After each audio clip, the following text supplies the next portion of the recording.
Welcome to Channel AMEC, your insight to the Australian visa system.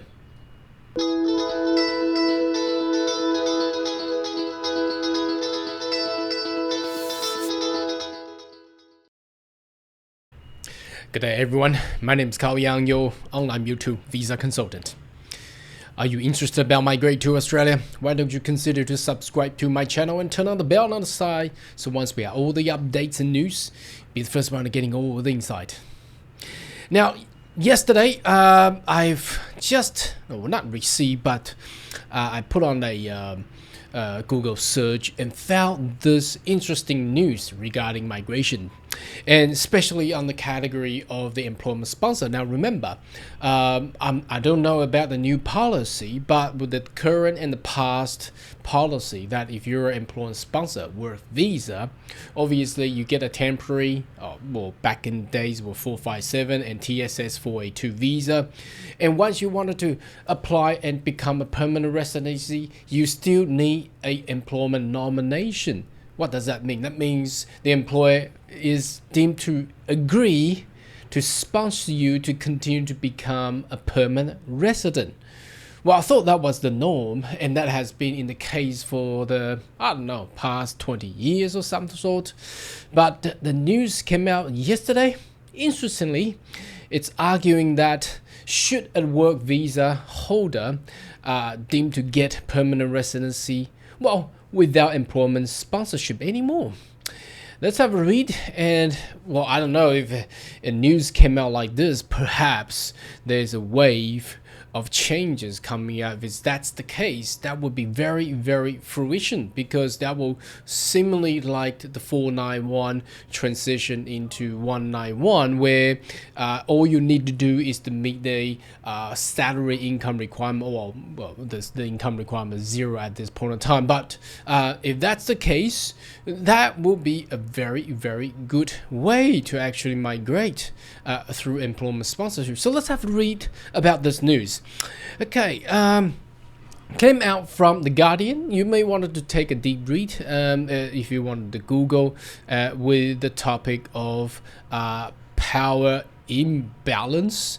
Why do they say that? Because the imbalance, that's basically means it's imbalance because the employee has been working for so long, and then at the end, when they wanted to transfer into a permanent residency pathway, the power of the employer is superficial to actually superseded, can actually control whether these employee, the contribution of the years and time of working there, can or cannot transfer to become a permanent resident. So that's basically what it's trying to say.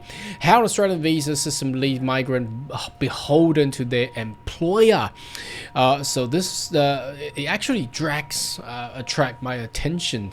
So let's have a read. Migrant on the word sponsorship cannot apply permanent residence without their employer. This is exactly what I have just said at the beginning of this this video. So this fella and the family, well, I don't know how they actually got to the minister, whether the minister will actually do something, or perhaps the entire policy is required to be changed. So when Ravneet Gacha read out loud the letter in her inbox, the house fell silent. Well, her parents had 28 days to leave Australia. Why is that? Because the AAT Administrative Appeal Tribunal wrote that my parents just went quiet. She said it was devastating. So what happened there? Basically, it's an employment sponsorship visa issue where perhaps they have lodged for their permanent residency via employment sponsor, but the employer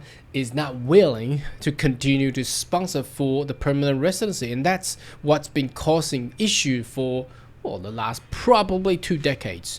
20-year-old nurse and living with mother in the Sunbury, Melbourne since 2015. So they have actually came to Australia for about 8 years, migrated with the employer visa as a cook in the restaurant, and her husband now is leave Australia by 5th of September. Whoa, that's That's actually today.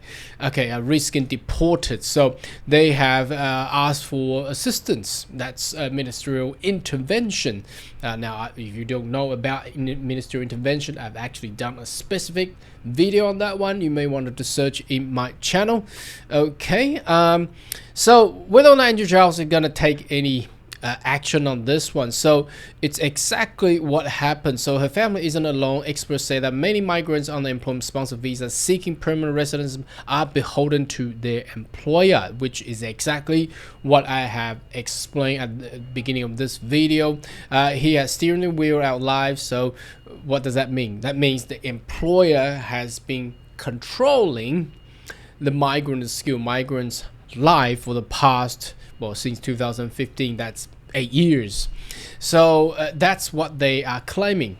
But in fact, the practical and the technical sense is on the actual visa side is basically when you are transitioning the path. Although there's a pathway, yes, there is a pathway, but the condition on that pathway is that the employer will continue, agree, and sign and lodge the nomination, and that nomination has to be approved. Now, within that process, any of whatever the action taken by the employer, if that fails, okay, then the visa applicant pathway to become permanent residency is gone. So that is the actual problem there. Okay, so Carl's sponsor was sanctioned by Australian Border Force in 2018. So in this case, it's not the employee, it's not the skilled migrant's fault. Now, the employee got sanctioned by whatever the issue there, but the employee has actually contributed to the Australian community and the society and the economy, which all these questions will be, the answer will be yes, correct? However, it's due to the employer's issue. Now, the employer got sanctioned, but should that actually contradict and resulted with the employee being deported and not succeeding through pathway to become a permanent resident? That is the real argument in this news article. Now, I don't know what you think about this. I think this opens up a very good argument whether the employer, whether the pathway to become a permanent residency still has to be under the condition whether the employer agree or signing to actually get a nomination approval. So in this case, even the employer agrees to, but the employer is currently being sanctioned. Now, all of that will be wasted towards what the skilled migrant had actually contributed over, I don't know, for the past 5, 7, 8 years into the economy.